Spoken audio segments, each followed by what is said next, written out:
Hello বন্ধুরা, গাছ পাঠার সময় তো চলে এসছে। গাছ পাঠা যে এঁচোড়কে বলে সবাই জানো। এঁচোড় খেতে কে কে ভালোবাসো অবশ্যই আমায় কমেন্ট করে জানিও। আর এঁচোড়টা একবার এইভাবে তোমরা রান্না করে দেখো, খেতে অসাধারণ হবে, পুরো একদম পাঠার মাংসের মতন।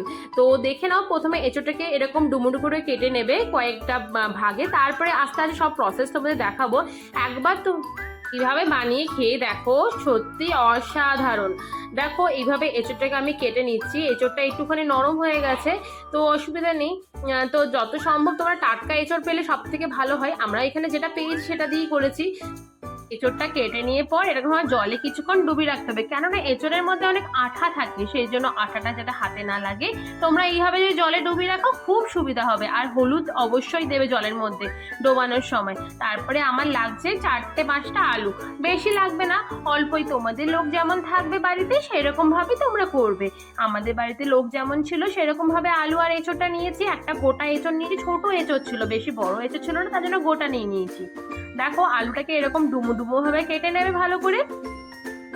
কেটে নেওয়ার পর এঁচোড়টাকে ভালো করে জল ঝাড়িয়ে তারপরে এঁচোড়টা সাইডে যে ছালটা আছে ভালো রকমভাবে ছাড়িয়ে নেবে। তো এটা যদি বটিতে তাহলেও সুবিধা হবে, আর ছুরিতে কাটতেও আমার অসুবিধা হবে না, ছুরিতে কাটতেও খুব সুবিধা হবে। দেখো এইভাবে আস্তে আস্তে করে ছালটাকে ভালো রকম ছাড়িয়ে নেবে। আর অবশ্যই মাঝখানে যে অংশ থাকে এঁচোড়ে সেটা কিন্তু ফেলে দেবে, সেটা কিন্তু নেবে না। আর দেখো এটা না মাঝখানে মানে বেশি এঁচোড়টা বড় হলে মাঝখানে জিনিসটা খুব বেশি থাকে। এটা আমার বেশি বড় নয় বলে মাঝখানটা খুব বেশি বড় নেই, তবে অবশ্যই আমি মাঝখানটা কেটে ফেলে দিয়েছি। মাঝখানটা খেলে নাকি পেটে ব্যথা করে, তাই বরাবর এই মাঝখানটা কেটে ফেলে দেওয়া হয় বাড়িতে। তো কার কার কি মত আছে মানে জানিও তো আমাকে, যে মাঝখানটা খেলে কি পেটে ব্যথা করে। আমরা কোনোদিন খাইনি বলে আমরা জানি না। দেখো হলুদ জলে ভালো রকম ধুয়ে নিয়েছি এঁচোড়টাকে। এঁচোড়টা ধুয়ে নেওয়ার পর কুকারের মধ্যে দিয়ে নিয়েছি, কয়েকটা সিটি দিতে হবে, কেননা সিটি না দিলে টাইম অনেকটা বেশি লাগবে। জলদির জন্য এঁচোড় তো তোমার কুকারে দিতেই হবে, সেজন্য দেখো দিয়ে নিয়ে পর সামান্য পরিমাণে জল দিয়ে আর হলুদ দিয়ে নিচ্ছি। হলুদ দেওয়া আর নুন দেওয়া দুটো অবশ্যই তোমরা ভুলো না, এই দুটো অবশ্যই দিয়ে নেবে। এক তো যখন ভিজিয়ে রেখেছিলাম তখনও হলুদ দিয়েছিলাম, তারপরে যখন কুকারে দিলাম তখনও হলুদ দিলাম। আর এই যে দিয়ে নিচ্ছি দুটো তেজপাতা, দিয়ে ভালো রকম মোটামুটি আমার এই এঁচোড়টা বেশি টাইম লাগেনি, 5টা সিটিতেই হয়ে গেছে। তো দেখো আমার সেদ্ধটা হয়ে গেছে, এঁচোড়টা খুব ভালো ছিল সেই জন্য তাড়াতাড়ি করে হয়ে গেছে, না তো অনেক এঁচোড়া অনেকটা বেশি টাইম লাগে। তো দেখো এবার আমার সেদ্ধ করা হয়ে গেছে। সেদ্ধ করার পর এই যে আলু লাগছে, এটা আলুটাও সেদ্ধ করা হয়ে গেছে। এরপর রান্নায় যাচ্ছি। দেখো কড়াইটা বসিয়ে নিয়েছি গ্যাসের মধ্যে, তার মধ্যে তেল দিয়ে নিচ্ছি মোটামুটি এখানে 4-5 চামচ, টেবিল চামচ অবশ্যই তেল দিয়ে নেবে। তেল দেওয়ার পর সামান্য পরিমাণে হলুদ দিয়ে নেবে। হলুদ দেওয়ার পর আলুটাকে ভালো করে ভাজতে হবে, কেননা আলুটা যদি ভাজা হয় মানে মোটামুটি কিছুটা সেদ্ধ ওর মধ্যে করেছি আর কিছুটা ভাজার মধ্যে সেদ্ধ হবে, ওটাই খেতে ভালো লাগে। তোমরা যদি আগে পুরোপুরি সেদ্ধ করে নাও তাহলে গ্যাদ গ্যাদে ব্যাপারটা হয়ে যাবে, আর যদি সেদ্ধ না করো তাহলে যখন এঁচোড়টা খাবে তখন দেখবে এঁচোড় সেদ্ধ হয়ে গেছে, যেহেতু তোমরা কুকারে দিয়েছো কিন্তু আলুটা সেদ্ধ হয়নি। সেজন্য আলুটা অবশ্যই সেদ্ধ, হালকা সেদ্ধ করে রাখবে তোমাদের সুবিধার্থে এটা। তো দেখো এবার আলুটাকে ভালো রকম লাল লাল করে ভেজে তুলে নেব। এইটা পুরো একদম মাংসের মতো রান্না হয়, সত্যি অসাধারণ খেতে হয়। গরম ভাতের সাথে তো বলারই নয়, বাট সব কিছুর সাথেই চলবে, রুটি পরোটা যে কোনো কিছু সাথে। দেখো আমার ভাজাটা হয়ে গেল। আবার কড়াইয়ে যে তেলটা বাকি রেখেছিলাম সেই বাকি তেলের মধ্যে একটা শুকনো লঙ্কা ফোড়ন আর দুটো তেজপাতা দিয়ে নিলাম। যে আমি কিন্তু আলাদা করে তেল দিইনি, ওই তেলটাই ছিল, ওই তেলটার মধ্যেই দিলাম।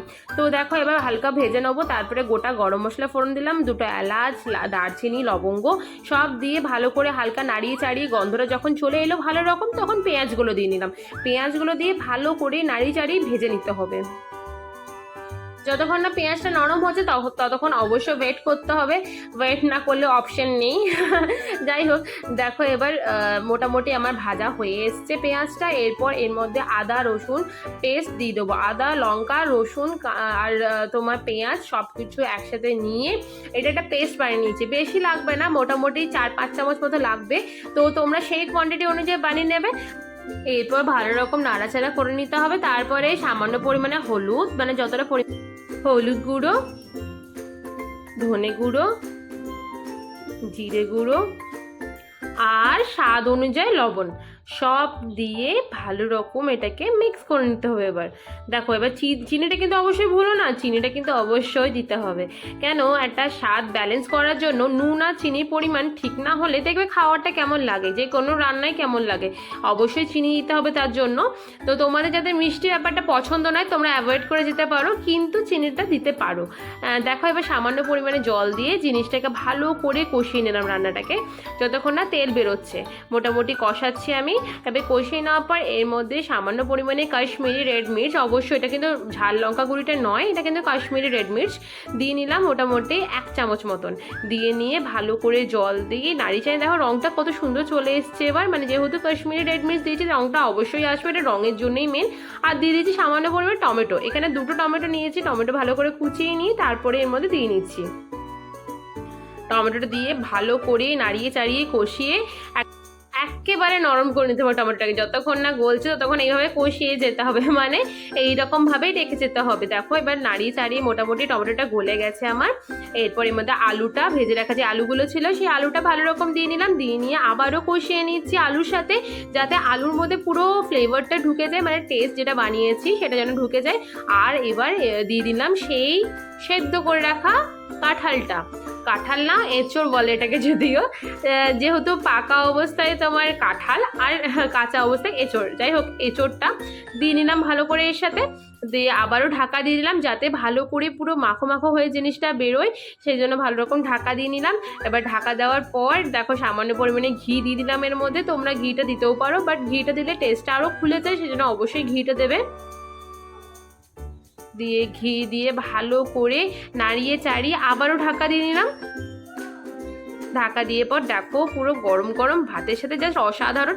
অবশ্যই সামান্য পরিমাণে জল দেবে, কেননা এটা তোমার পুরো একদম মাখো মাখো হয়ে গেলে খেতে ভালো লাগবে না, একটু গ্রেভি তো চাই, সেই জন্য অবশ্যই সামান্য পরিমাণে, খুব বেশি জল না, সামান্য পরিমাণে জল দিয়ে নেবে, জিনিসটা পুরো মাখো মাখো করে তারপরে একদম প্লেটে সার্ভ। পুরো দেখো আমার রান্নাটা কমপ্লিট হয়ে গেল, দেখতে যেমন সুন্দর হয়েছে খেতেও অসাধারণ হয়েছে। অবশ্যই রেসিপিটা কার কার ভালো লেগেছে আমাকে কমেন্ট করে জানিও, আর অবশ্যই সাবস্ক্রাইব করো আর শেয়ার করতে ভুলো না। ব্যাস আজকের জন্য এই পর্যন্ত, টাটা।